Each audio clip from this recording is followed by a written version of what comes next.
Hi, welcome to Chatter YouTube channel. Today I'll show you how to set your time clock on your 2010 Honda Fit. Okay, this is the time clock here. What you'll do is press and hold the FM AM button, which is your clock. So press and hold.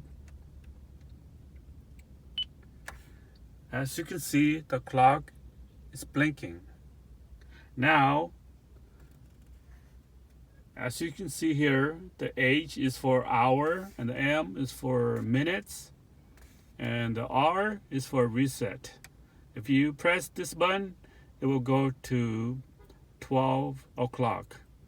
That's the default. So, but if you just want to change the hour like this, see how it changed to 10 o'clock? And the minute, see how it changed to 4? So when you're done, just press the clock button again, and you're all set. Thank you for watching. Don't forget to comment and subscribe. See you next time.